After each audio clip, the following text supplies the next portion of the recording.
नमस्कार दोस्तों, ढोल में पोल चैनल में आप सब मित्रों का हृदय से अभिनंदन करता हूं। दोस्तों, आज का जो प्रसंग है बड़ा ही मनोरंजक है और बड़ा ही ज्ञानवर्धक है दोस्तों, क्योंकि इसमें जो है हम जानेंगे जिनका नाम आपने सुन रखा है भृगु ऋषि, जिन्होंने विष्णु के छाती पर लात मारी थी।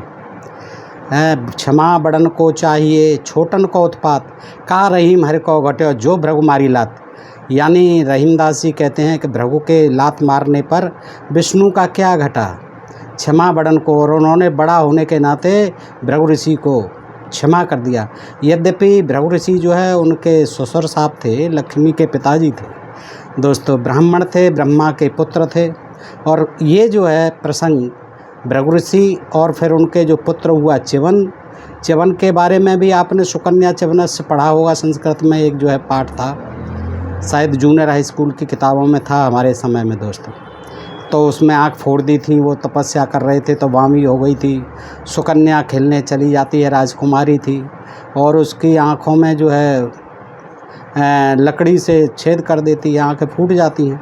तो दोस्तों इस तरह की बड़ी विचित्र कहानी थी। तो ये उनका पुत्र था, च्यवन जो है इसका पुत्र था भृगु ऋषि का। भृगु ऋषि ब्राह्मण का पुत्र था।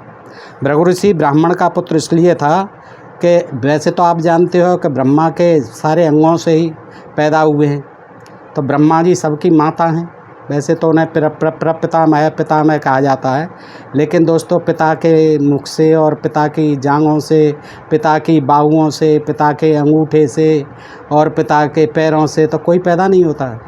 माता के पैरों से एक बार को मान भी लिया जाता है। वैसे भी अगर माँ भी मान लिया जाए तो गर्भाशय का पता नहीं है कहाँ कहाँ था। दोस्तों ये तो सब आप जान ही चुके हो। तो ये जो भृगु ऋषि थे महाराज, ये जो है ब्रह्मा जी ने अग्नि से पैदा किए थे, यज्ञ कर रहे थे और उसमें से निकल पड़े थे। ये न मुख से पैदा हुए, न बाहुओं से, कहीं से नहीं पैदा हुए। ये जो है बड़ी चमत्कारिक कहानियाँ हैं दोस्तों हमारे पुराणों में। ये महाभारत में कहानी है दोस्तों, बड़ी ही विचित्र है। और ऐसे ही द्रौपदी भी निकली थी, जो पांचों पांडवों की पत्नी थी दोस्तों, वो भी यज्ञ वेदी से ही निकली थी। और ऐसे ही ये भृगु ऋषि जो वेदों के ज्ञाता, सब ब्राह्मणों के जो है आराध्य इष्ट देव, ये सबसे बड़े देवता, क्योंकि ब्रह्मा के पुत्र थे। अब पता नहीं अग्नि में से निकले, अब भट्टी में से निकलता है, देखिए कोई जीव नहीं निकलता उसमें, तो सब भस्म हो जाते हैं। लेकिन यहाँ उल्टा ही ज्ञान है, उसी में से अग्नि में से भी इंसान पैदा होते हैं। खीर लेके थाल निकल के अग्निदेव आ जाते हैं। अग्निदेव जो है मनुष्यों से बात करते हैं, तो इसमें भी अग्निदेव कहा है कि अग्निदेव गवाही देते हैं, पोल खोल देते हैं इस भृगु ऋषि की दोस्तों। और भृगु ऋषि की पोल कैसे खोलते हैं कि एक पुलोमा नाम का एक राक्षस होता है और उसकी पत्नी होती है। और उस पत्नी को जो है ये भृगु ऋषि महाराज जो है अग्निदेव को साक्षी बना करके मंत्र आदि पढ़ करके शादी कर लेते हैं, भगा लाए, उससे शादी कर ली राक्षस की पत्नी से। देखिए ब्रह्मा के पुत्र ने, इनको जो है वैसे कहते थे कि अनुलोम विलोम वर्ण संकर हो जाते हैं। ये इनको जो है अप्सरा मिलती थी, और इसके भी अप्सरा मिली है भृगु ऋषि के पुत्र को, देखिएगा। और ये बड़ी विचित्र कहानी है दोस्तों, आपको बहुत हंसी आएगी। आइए देखते हैं कि ये कैसे जो, फिर वो पुलोमा राक्षस को जब पता होता है कि ये ऋषि जो है भृगु मेरी पत्नी को ले गया, शादी कर ली इसने, तो पत्नी बना ली, वो देख लेता। वो पहुंचता है अग्निदेव से पूछता है, भाई बताइए किसकी पत्नी है ये, मेरी है या उसकी है, भृगु ऋषि की। तो वो अग्निदेव कहते हैं मैं झूठ नहीं बोलता हूँ भाई, भृगु ऋषि की पत्नी है, लेकिन ये पत्नी तो तुम्हारी थी, लेकिन अब उसने जो है शादी करके मेरे साक्षी बना के मुझे शादी कर ली है। तो उसको गुस्सा आता है राक्षस को। राक्षस भी बड़े बलवान होते थे।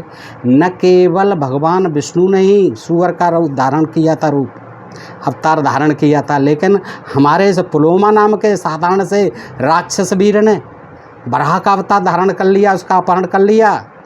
भृगु पत्नी का, जो इसी की पत्नी थी, वो तो उसकी भगाई हुई पत्नी थी भृगु ऋषि।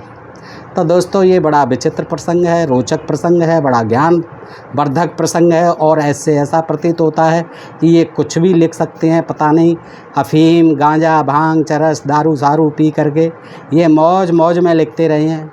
और ये इससे प्रतीत भी होता है कि ये सब जो है कागज़ का जब आविष्कार हुआ है, और ये शुंग वंश में जो है, शुंग वंश का जब शासन चला है ब्राह्मणों का, तब ये सारी गपोड़ पंक्ति लिखी है दोस्तों।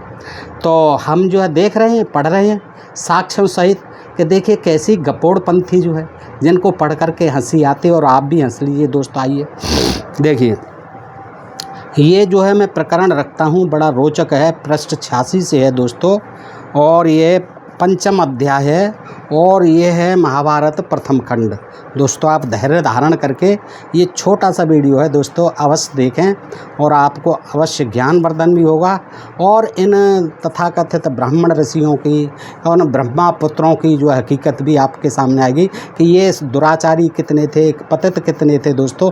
आइए देख लेते हैं कि राक्षसों की पत्नी को भी भगा लेके, बताइए ब्रह्मा का पुत्र ऐसा कर रहा है, और फिर ब्रह्मा जी को भी पता नहीं है, हमारी उस पुत्र वधू को ले गया सूअर बन के जो है पुलोमा है। क्या था ये, कैसे देवता थे ये। आइए देखते हैं कि ये कहते हैं शौनक उवाच सूतपुत्रे यथा तस्य भार्गवस्य महात्मनः चिवनत्वं परिख्यातं तन्म माक्षक्षुं पृच्छतः 12वां श्लोक पृष्ठ 87। शौनक उवाच, शौनक जी बोले सूतपुत्र, हाँ उग्र सभा से, सूतपुत्र मैं पूछता हूँ कि महात्मा भार्गव का नाम, महात्मा क्योंकि भृगु के नाम पर जो है भार्गव वंश चला है ब्राह्मणों का, तो भार्गव नाम च्यवन का कैसे प्रसिद्ध हुआ और जन्म भी कैसे हुआ, यह मुझे बताइए। तो दोस्तों आइए देखते हैं। उग्र सभाजी महाराज कहते हैं कि सुनो शौनक जी, भृगु की पत्नी का नाम पुलोमा था। सुनते जाइए दोस्तों, भृगु की पत्नी का नाम पुलोमा था। वह अपने पति को बहुत ही प्यारी थी। हर एक कोई होती है, पति को ज़्यादातर 90% तो प्यारी ही होती हैं। उसके उदर में भृगु जी के वीर्य से उत्पन्न गर्भ पल रहा था। ठीक है, मान लीजिए आप, उसके उदर में, पुलोमा के उदर में भृगु जी के वीर्य से उत्पन्न गर्भ पल रहा था। भृगुवंश शिरोमणे पुलोमा यशस्वी भृगु की अनुकूलशील स्वभाव वाली धर्मपत्नी थी। पुलोमा यशस्वी भृगु की अनुकूलशील स्वभाव वाली धर्मपत्नी थी, मान लिया साहब। उसकी कुक्ष में उस गर्भ के प्रकट होने पर एक समय धर्मात्माओं में श्रेष्ठ भृगु जी, और देखिए इन धर्मात्माओं के काम, भृगु जी स्नान करने के लिए आश्रम से बाहर निकले। उस समय एक राक्षस जिसका नाम भी पुलोमा ही था, पत्नी का जो नाम था पुलोमा, उस राक्षस का नाम भी पुलोमा ही था, उनके आश्रम पर आया। जैसे इंद्र आ गया था, वो नहाने गए गौतम जी, अहिल्या के पास आ गए, ऐसे ही पुलोमा जो है, जैसे ही महाराज जो है नहाने के लिए गए, स्नान करने के लिए गंगा जी आदि में, तो वो जो है राक्षस आ गया पुलोमा आश्रम। तो आश्रम में प्रवेश करते ही उसकी दृष्टि महर्षि भृगु की पतिव्रता पत्नी पर पड़ी। और वह कामदेव के वशीभूत हो अपनी सुध बुध खो बैठा। राक्षस भी क्या कम थे, राक्षस तो राक्षस ही थे, हैं वो क्या इनसे कम थे, ऋषियों से, महर्षियों से, ब्राह्मण मुनियों से। वो भी राक्षस भी ऐसे ही थे, वो भी अपनी सुध बुध खो बैठा, जैसे इंद्र जो अहिल्या को देखते ही खो बैठा था। हाँ, तो कामदेव के वशीभूत हो अपनी सुध बुध खो बैठा। सुंदरी पुलोमा ने, देखिए ऐसा नहीं है कि उससे कोई धर्म पत्नी थी, वो पतिव्रता थी, लेकिन देखिए क्या करती है कि अभ्यागतम तो तद्रक्ष्य पुलोमाचार दर्शना नियमंत्रयतः वन्येन फल मूलादिना तदा।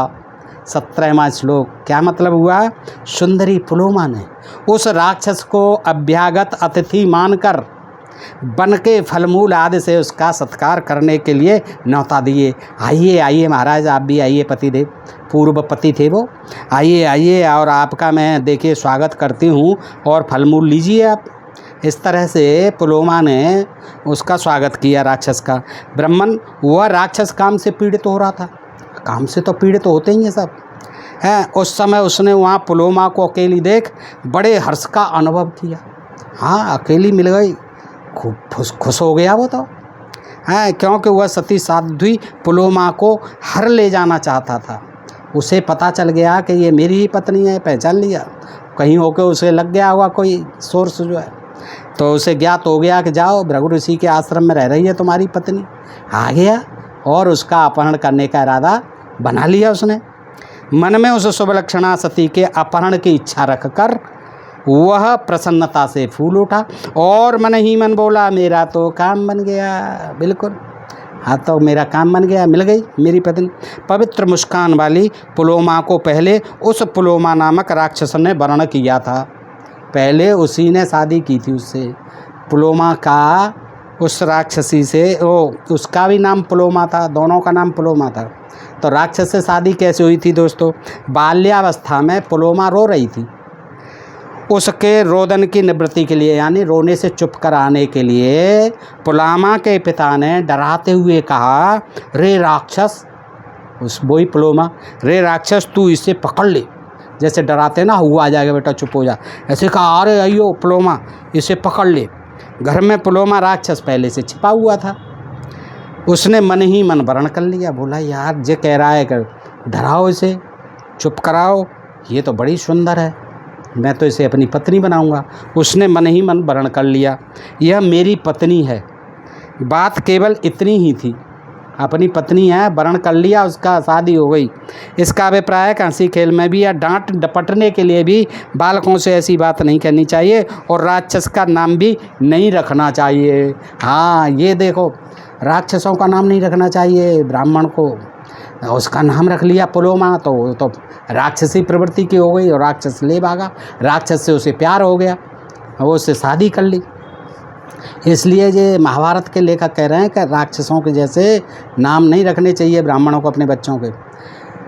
ताम तो प्रदात पश्चात भृगवे शास्त्र बत्तदा यह तस्य ततम किलविषम नित्यम हृदय वर्ततिम भार्गव। 20वां श्लोक पृष्ठ 88। किंतु पीछे उसके पिता ने, बाद में उसके पिता ने शास्त्र विधि के अनुसार महर्षि भृगु के साथ उसका विवाह कर दिया। माने कि यार मंत्र वंत्र नहीं पढ़े हैं, क्योंकि राक्षसों का तो मंत्रों से, वैदिक मंत्रों से विवाह होता ही नहीं था, सवाल ही नहीं था। गंधर्व विवाह करते थे, आसुरी विवाह करते थे। तो उसके पिता ने कहा, ये तो मेरी बदनामी हो जाएगी, चलो क्यों नहीं भृगु ऋषि के साथ इसका विवाह कर दिया जाए। बेचारा घूम रहा, भृगु ऋषि का नहीं हुआ होगा जब तक विवाह जो है। हाँ, ऐसे ही होता था, ये तो अप्सराओं को घेर लेते थे। तो भृगुनंदन, उसके पिता का वह अपराध राक्षस के हृदय में सदा कांटे सा कसकता रहता था। उसके पिता का वह अपराध कि इसने जो है भृगु को ब्याह दी, मेरी पत्नी पुलोमा, तो राक्षस के हृदय में सदा कांटे सा कसकता रहता था। यही अच्छा मौका है, क्योंकि आज भृगु ऋषि नहाने गए हैं, तो उसने देखा कि ये अच्छा मौका है। ऐसा विचार कर उसने उस समय पुलोमा को हर ले जाने का पक्का निश्चय कर लिया, अपहरण करने का पक्का इरादा कर लिया। इतने में ही राक्षस ने देखा अग्निहोत्र गृह में अग्निदेव प्रज्वलित हो रहे हैं। हाँ, अग्निहोत्र करने का था, यज्ञ हवन आदि करने का गृह कक्ष जो है, उसमें अग्निदेव जल रहे थे, दीपक महाराज जल रहे थे, अग्निदेव महाराज।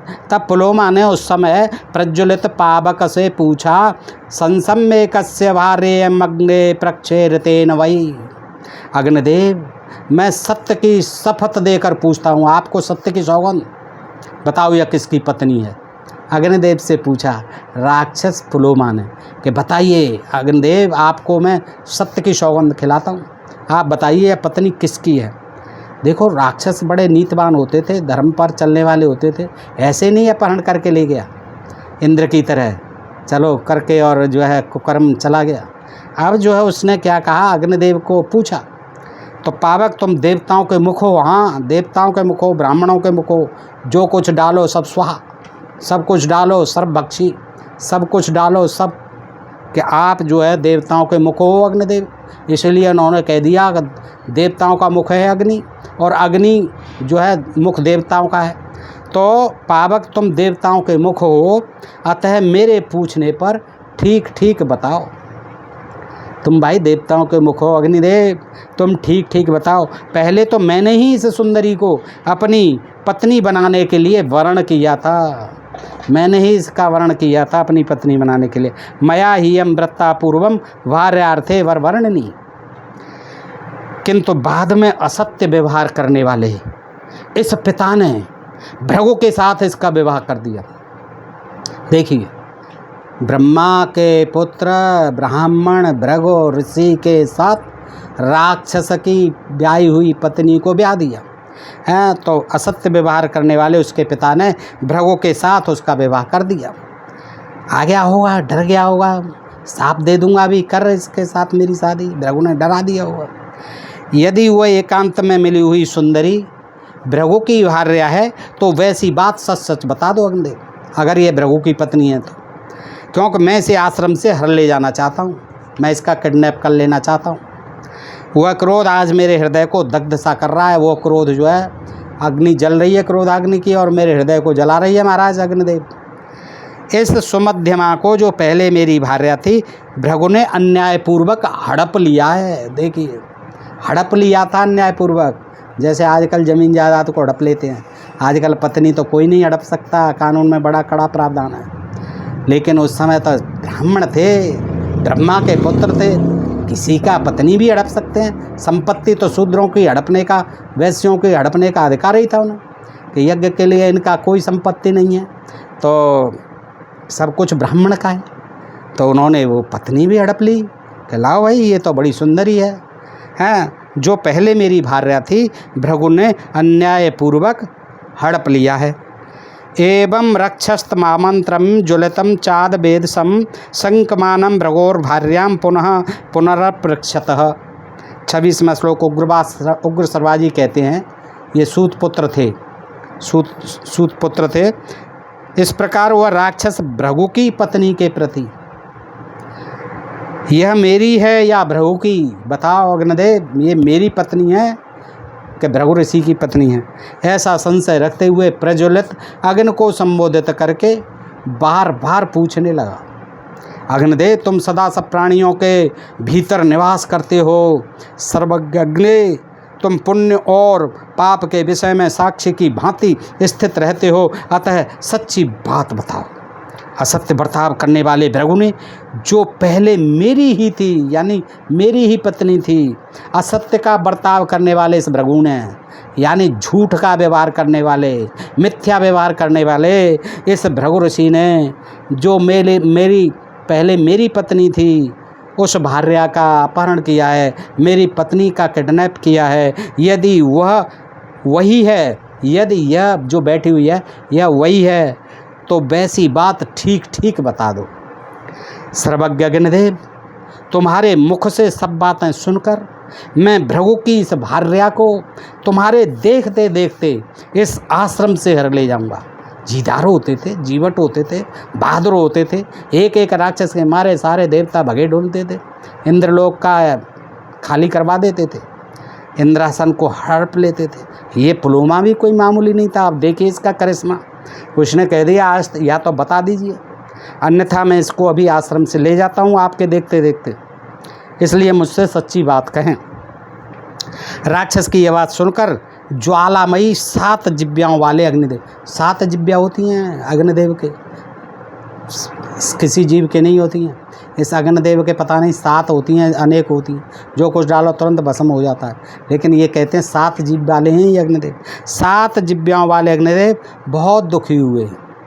एक ओर वे झूठ से डरते थे अग्नि महाराज, और दूसरी ओर भृगु के साप से डरते थे कि भृगु महाराज मुझे साप दे देंगे, और ऐसा ही हुआ कि उन्होंने साप दिया भी बाद में। अच्छा, जो वो झूठ से डरते थे अग्निदेव महाराज सत्यवादी थे और झूठ से डरते थे, दूसरी ओर भृगु के साप से डरते थे, अतः धीरे से इस प्रकार बोले अग्निदेव महाराज। देखिए, अग्निदेव, वायुदेव, जलदेव, सब कुछ, सबका मानवीकरण कर दिया है। सूर्यदेव, चंद्रदेव, जो भी हैं देव, पृथ्वी माता, सबको स्त्री बना दी।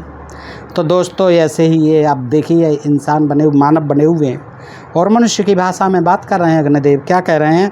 अग्निर्वाच त्वया वृत्ता पुलोमयम पूर्वम दानव नंदनम कृत्यम विधीनां पूर्वम मंत्रबन्नम व्रता त्वया। 31वां श्लोक पृष्ठ 88। अग्निदेव बोले, क्या बोले? दानव नंदन, इसमें संदेह नहीं, नो डाउट इन दिस, के पहले तुम ही ने इस पुलोमा का वर्णन किया था। अग्निदेव सांच बोलने लगे, कहने लगे, नो डाउट पुलोमा, ये पहले पुलोमा का तुम ही ने ही वर्णन किया था, तुमसे ही शादी हुई थी, किंतु विधिपूर्वक मंत्रोच्चारण करते हुए इसके साथ तुमने विवाह नहीं किया था, ब्राह्मणों को नहीं बुलाया था, वैदिक मंत्र नहीं पढ़वाए थे, विवाह नहीं पढ़वाया था जैसे आजकल पढ़वा के करते हैं वैदिक मंत्रों से। असुरों के, वो शूद्रों के तो आजकल भी नहीं होते, ये तो गंधर्व विवाह ही होते हैं ज़्यादा। तो क्या है, आपने जो है वैदिक मंत्रों से शादी नहीं की थी, पिता ने तो यह यशस्विनी डिप्लोमा भृगु को ही दी है। हाँ, क्योंकि वेद मंत्रों के साथ पिता ने जो है भृगु ऋषि को दी है। तुम्हारे वर्ण करने पर भी इसके महायशस्वी पिता तुम्हारे हाथ में इसलिए इसे नहीं देते थे कि उनके मन में तुमसे श्रेष्ठ वर मिल जाने का लोभ था। देखिए, तुम्हारे साथ इसलिए नहीं देना चाहते थे, वो तो तुम ले गए उसे भगा भगू के। वैदिक मंत्रों के साथ पिता ने इसलिए किया कि तुमसे अच्छे थे भृगु ऋषि, ब्राह्मण थे, ब्रह्मा के पुत्र थे, इसलिए उसी आशा में भृगु के साथ वैदिक मंत्रों के साथ उनकी शादी कर दी। दानव तदनंतर महर्षि, देखिए अग्निदेव कह रहे हैं, तदनंतर महर्षि भृगु ने, उसके बाद महर्षि भृगु ने मुझे साक्षी बनाकर, अब अग्निदेव तो साक्षी होते ही हैं, जलते हैं उसमें हवन आदि में, वेदोक्त क्रिया द्वारा विधिपूर्वक इसका पाणी ग्रहण किया था। यह वही है, ऐसा मैं जानता हूँ, वही है जो मैंने, मेरी साक्षी है, मेरे सामने उसके साथ फेरे पड़े थे वैदिक मंत्रों के साथ, पुलोमा के भृगु ऋषि के साथ, वही है। इस विषय में मैं झूठ नहीं बोल सकता। दानव श्रेष्ठ, लोक में असत्य की कभी पूजा नहीं होती। देखिए क्या ज्ञान दिया है, असत्य की वजह सारी बातें असत्य ही हैं, और ये असत्य की ही पूजा हो रही है। असत्य का ही सब कुछ मिथ्या, काल्पनिक, मनगढ़ंत, बेबुनियाद, बेसिर पैर की कथा कहानियाँ, और इन्हीं के आधार पर ये धर्म का धंधा टिका पड़ा है। दोस्तों आगे देखिए क्या कहते हैं। उग्र सरवाजी कहते हैं, सुनो महाराज सौनक जी, एक दूसरे को सुनाते रहते हैं, मनोरंजन करते रहते हैं, काम धंधे कुछ करने नहीं थे, यही सुनाते हैं। आगे कहते हैं, अग्नि का यह वचन सुनकर उस राक्षस ने वराह का रूप धारण करके मन और वायु के समान वेग से उसका अपहरण किया। दोस्तों वहाँ 10-10 लाख, 20-20 लाख, 50-50 लाख दे के इन गपोड़ों को सुनते हैं। हम जो है फ्री सुनाते हैं तो हमें गालियाँ मिलती, पैसे की तो बात छोड़ हैं, हम जो है इन्हीं में से सुना रहे हैं। देखिए ये भी कैसा जातिगत भेदभाव है, हम शूद्र हैं इसलिए हमें गालियाँ मिलती हैं, और वो जो गपोड़े बैठे हुए हैं, पैर भी पुजवाते हैं, पैसा भी खाते हैं, मूर्ख भी बनाते हैं, और इन्हीं ही सुनाते हैं बड़े दिलचस्पी के साथ, गाजे बाजे के साथ सुनाते हैं। तो दोस्तों देखिए, आप ये जानते हो कि विष्णु ने जो है हिरणाक्ष को मारने के लिए, पृथ्वी को उबारने के लिए समुद्र में से, पाताल में से है बराह का, सूगर का रूप धारण किया था। उसी बराह सूकर की पूजा होती है विष्णु की। तो ये भी राक्षस, देखिए नोट कर लो, आज तक आपको पता नहीं कि ये विष्णु ही ऐसा करामाती नहीं थे, ये हमारे राक्षस भाई थे, ये उस समय के जो शूद्र भाई थे, अनार्य थे, जिन्हें राक्षस का, ये भी कम नहीं थे, ये भी बराह का रूप तुरंत बन गए। अब पता नहीं क्या बराह के रूप में ऐसी कौन सी शक्ति आ जाती। उसने भी सोचा कि जब वो पृथ्वी को उठा लाए बराह बन के, तो मैं क्यों न बन जाऊं और इसको उठा ले जाऊं, पीठ पर रख ले जाऊंगा। तो उस राक्षस ने वराह का रूप धारण करके मन और वायु के समान वेग से उसका अपहरण किया, कर लिया। देखिए इधर उसके गर्भ था, उस समय वह गर्भ जो अपनी माता की कुक्ष में निवास कर रहा था, अत्यंत रोष के कारण, अब गर्भ को बड़ा रोष हुआ कि ये बेवकूफ़ आदमी, महामूर्ख, ये क्या कर रहा है, मेरी माता को जो है अपहरण कर रहा है। ततः सा गर्भो निवसना कुक्षोम भृगुकुलोद्वह रोषान मातुश्च्यतः कुच्छेश्यवनस्तेन सो अभवत। दूसरा श्लोक पृष्ठ 89 भृगुवंश रोमणी, उस समय हुआ गर्भ जो अपनी माता की कुक्ष में यानी कोख में पल रहा था, अत्यंत रोष के कारण योग बल से माता के उदर से चित्त होकर, माता के उदर से अलग होकर, विलग होकर, निकलकर, चित्त होकर आया, और चित्त होने के कारण ही उसका नाम च्यवन हुआ। देखिए च्यवन ऋषि, जिनके नाम पे आप देखते हैं च्यवन ऋषि, च्यवन प्रास खाते हैं, ये वही च्यवन जी ऐसे पैदा हुए। नोट कर ली कैसे कि जब अपहरण ले करके सूअर जो ले चला राक्षस, तो वो जो है घबरा गया गर्भ जो है, और उसने कहा ये क्या कर रहा है, तो अपने योग बल से और माता के उधर से फौरन वो च्युत हो गए हैं, च्युत हो गए यानी विलग हो गए, निकले बाहर। च्युत होने के कारण ही उनका नाम च्यवन हुआ। देखिए माता के उदर से च्युत होकर गिरे हुए उस सूर्य के गिर गए, वो तो गर्भ तो गिरेगा ही, गिर गए सूर्य के समान तेजस्वी गर्भ को देखते ही वह राक्षस पुलोमा को छोड़कर गिर पड़ा। वह राक्षस ने, वो तो घबरा गया कि ये कौन निकल पड़ा, सूर्य के समान चमक रहा, ये तो डर गया बेचारा, आखिर था तो राक्षस ही है। गिर पड़ा और तत्काल जलकर भस्म हो गया। देखिए तत्काल जलकर भस्म हो गया। कहाँ तो मतलब जो है उस पर मामला ही नहीं सद रहा था, ब्रह्मा जी भी देख रहे होंगे, सब कुछ चल रहा था, भृगु ऋषि भी देख रहे होंगे, समझ रहे होंगे, क्योंकि ब्रह्मा के पुत्र थे। लेकिन अब वो जैसे ही उधर से उसके गर्भ गिरा, च्यवन ऋषि पैदा हुए और उनके तेज से वो जल गया, खाक हो गया और मर गया। अच्छा, सुंदर कट प्रदेश वाली यानी सुंदर कमर वाली पुलोमा दुख से मूर्छित हो गई।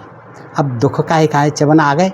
हाँ, वो दुख इसलिए हो गया, वो उसका पति पहला मर गया है, दुख से मूर्छित हो गई, अन्यथा दुख की तो कोई बात ही नहीं थी, पुत्र पैदा हुआ, खुशी होनी चाहिए थी। लेकिन सुंदर कमर वाली, सुंदर कट प्रदेश वाली पुलोमा दुख से मूर्छित हो गई और किसी तरह संभल कर भृगुकुल को आनंदित करने वाले अपने पुत्र भार्गव च्यवन को गोद में लेकर ब्रह्मा जी के पास चली। हैं, ब्रह्मा जी के पास चली, ससुर साहब के पास, संपूर्ण लोकों के पितामह। हम, मैं तो कहता हूँ यह पितामह की जगह संपूर्ण लोकों के मातामह। भाई माता ही जन्म देते, देखो यहाँ भी जन्म दिया है इसने च्यवन को, तो पिता थोड़ी जन्म देते हैं, ये तो बेकार की बात है। हाँ, तो मातामह ब्रह्मा जी ने स्वयं भृगु की, चलो छोड़ो भृगु जी, इसका ब्रह्मा जी को बुरा लग जाएगा। ब्रह्मा जी ने, पितामह ब्रह्मा जी ने स्वयं भृगु की उस पतिव्रता पत्नी को रोती और नेत्रों से आंसू बहाती देखा। अरे ये क्या कर रही है भाई, तू रो क्यों रही है, आंसू क्यों बहा रही है इतने। ब्रह्मा जी देखते हैं। तब पितामह भगवान ब्रह्मा ने अपनी पुत्र वधू को सांत्वना दी कि बेटा रुको, शांति से बैठो 2 मिनट, इतने आंसू क्यों बहा रही हो, इतना विलाप क्यों कर रही हो, 2 मिनट बैठो, साइलेंट, प्लीज़ सिट डाउन और मुझे बात बताइए अपनी, क्या प्रॉब्लम है। तो उसके आंसुओं की बूंदों से एक बहुत बड़ी नदी प्रकट हो। देख भाई तू क्यों रो रही है। अरे वो रोना उसका इसलिए लग रहा है, पति मर गया उसका, पहला जो है बचपन का पति, पहला पति, इसलिए रो रही है बेचारी। और इतना रो रही है, उसके आंसुओं से नदी बहने लगी। वह नदी तपस्वी भृगु की उस पत्नी के मार्ग को आप्लावित किए हुए थी। नदी बहने लगी आंसुओं की। उस समय लोक पितामह भगवान ब्रह्मा ने पुलोमा के मार्ग का अनुसरण करने वाली उस नदी को देखकर उसका नाम बधूसरा रख दिया। बधू, पुत्र बधू, बहू, तो बधूसरा रख दिया। ब्रह्मा जी नाम रखने में बड़े माहिर थे।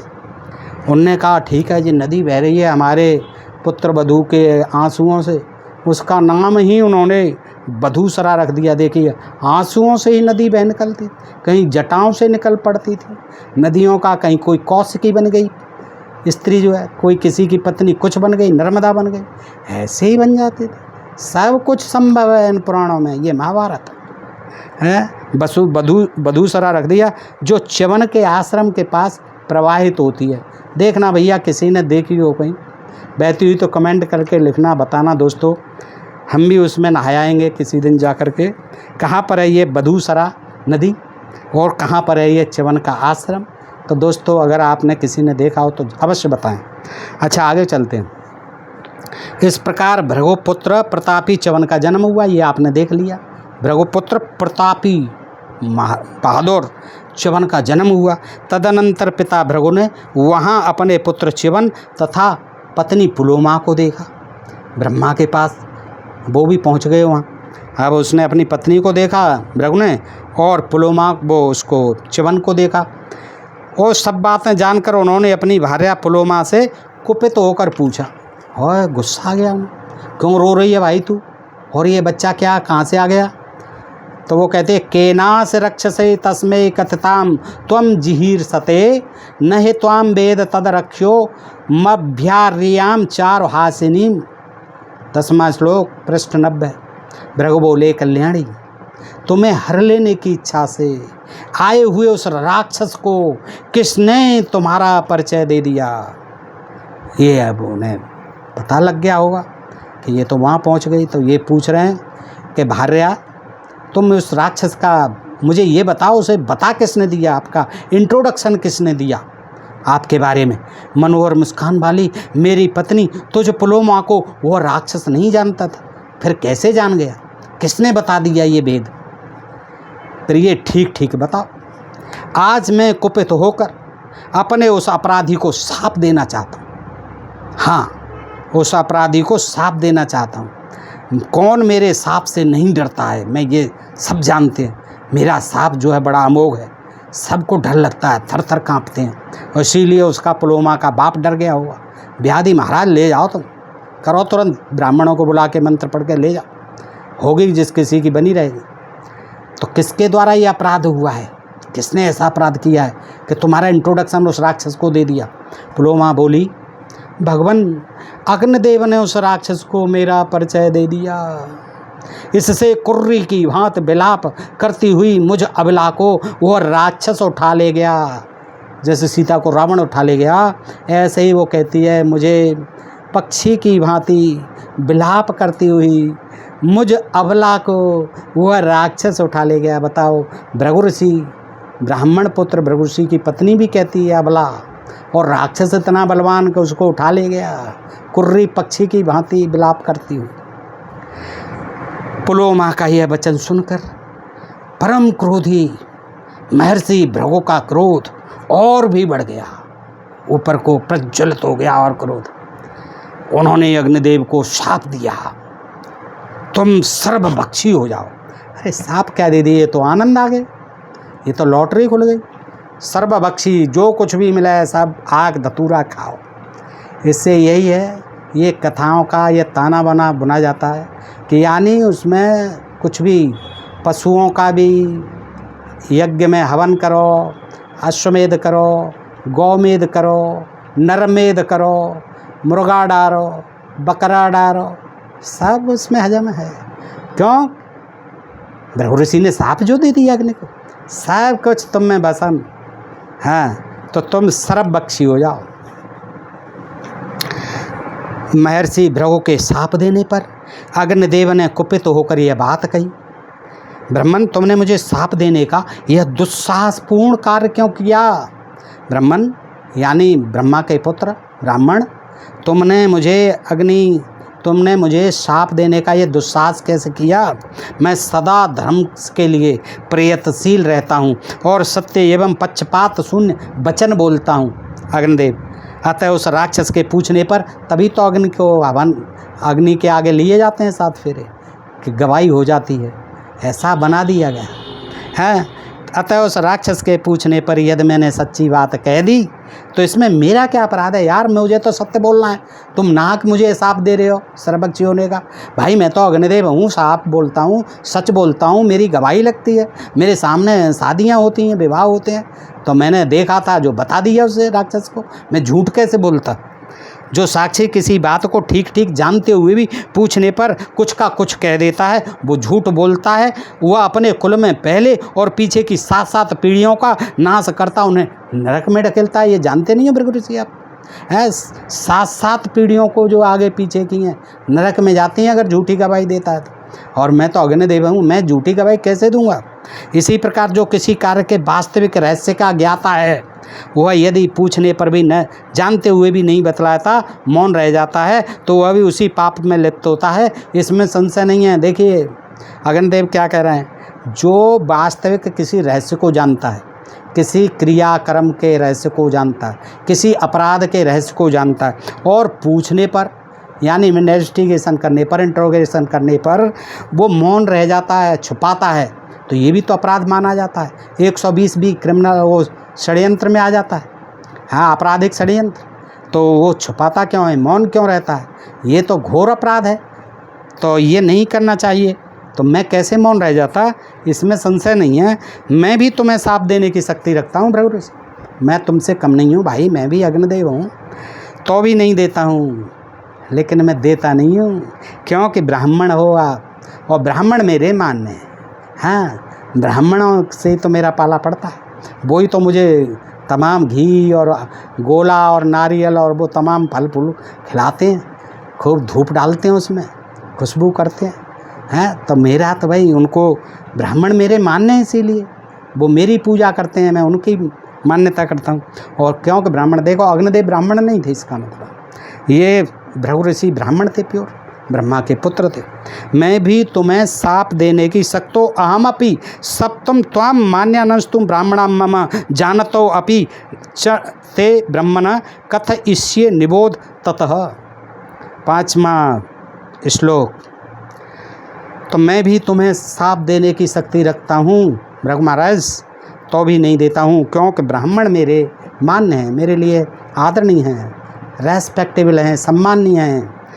ब्राह्मण यद्यपि तुम सब कुछ जानते हो, तथापि मैं तुम्हें जो बता रहा हूँ उसे ध्यान देकर सुनो। हाँ, आप सुना रहे हैं अग्निदेव क्या कहते हैं। मुझ में वेदोक्त विधि से जिस अवश्य की आहुति दी जाती है, उसके द्वारा निश्चय ही देवता और पितृगण तृप्त होते हैं। अब देखो उसकी भूमिका बनाई है, क्यों दी जाती है, क्यों किया जाता है ये यज्ञ आदि, तो उसके अग्निदेव के मुँह से कहलवा रहे हैं लेखक कि मुझ में वेदोक्त विधि से जिस भविष्य की आहुति दी जाती है, उसके द्वारा निश्चय ही देवता और पितृगण तृप्त होते हैं। भाई काय को तृप्तगण होते हैं, सब जल के तुझ में खाक हो जाता है अग्निदेव। हैं कैसे बेचारे देवता और पितृगण तृप्त हो जाते हैं। अतः देवता पितर हैं, देवता पितर हैं और पितर ही देवता हैं। देखो ये भी जो श्राद्ध करते हैं, कहते हैं पितरों को कराओ, पितर खाते हैं, तो पितर ही देवता हैं। कोई पितर तुम्हारे माँ बाप नहीं हैं जो मर गए, ये पितर ही देवता हैं और देवता ही पितर हैं। पढ़ो महाभारत को, इन ग्रंथों को पढ़ो और ज्ञानी बनो, तुम जान जाओगे कि इनमें कितना ज्ञान विज्ञान है। अतः देवता पितर हैं और पितर ही देवता हैं। विभिन्न पर्वों पर ये दोनों एक रूप में भी पूजे जाते हैं और अलग अलग भी पूजे जाते हैं। कभी देवता और पितर एक साथ पूजे जाते हैं, कभी अलग अलग भी पूजे जाते हैं। मुझ में जो आहुति दी जाती है उसे देवता और पितर दोनों भक्षण करते हैं। हाँ, इसीलिए मैं देवताओं और पितरों का मुख माना जाता हूँ। हाँ, इसीलिए कराओ हमसे यज्ञ ब्राह्मणों से। मुझ में जो आहुति दी जाती है, अबे भैया तेरे मुख में आहुति देने से जल जाता है, सब खाक हो जाता है। एक बच्चा भी जानता है कौन से पितरों के, कौन से देवताओं के मुख में जाता है। और भाई जाता होगा तो हमें क्या लेना देना उन पितरों से यार, हैं? क्या हमने ठेका ले रखा है कि उन पितरों को और उन देवताओं को, जो देवता ही पितर हैं, पितर ही देवता हैं। अरे समझो भाई ये हैं। इसीलिए मैं देवताओं और पितरों का मुख माना जाता हूँ। बने रहो मुख, तुम सबके मुख हो, हैं? जिस किसी में लग जाओगे खाक कर देते हो, सबको खा जाते हो, सर्वभक्षी हो ही गए। भृगु ऋषि ने दे दिया अमावस्या को पितरों के लिए।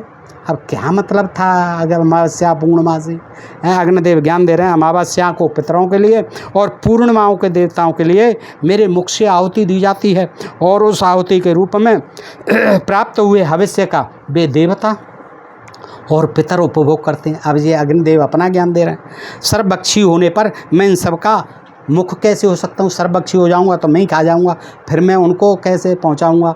तो ये तुम गलत कर रहे हो मेरे साथ।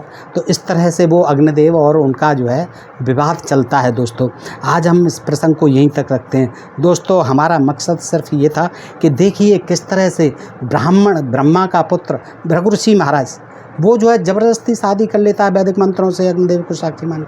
जब एक पत्नी थी राक्षस की, और राक्षस भी कितना बलवान था कि शूकर का रूप धारण करके, जो विष्णु ने धारण किया था वराह का शुअर का रूप, उसको जो है उठा ले गया और वहाँ गर्भ हो जाता है। गर्भ के होते ही वो जल जाता है, खाक हो जाता है। क्या क्या विचित्र कहानी। अब आप स्वयं दिमाग लगाइए दोस्तों कि इनमें कितनी काल्पनिक बेबुनियाद बातें, बे सिर पैर की बातें तमाम भरी पड़ी हैं। और इसको कहते हैं ग्रंथ महाभारत। दोस्तों देखिए प्रथम खंड आदि पर्व सभा पर्व ये है। अब आप बताइए, आपको अगर ये प्रसंग अच्छा लगा हो तो प्लीज़ कमेंट करें, लाइक करें दोस्तों, बताया करें।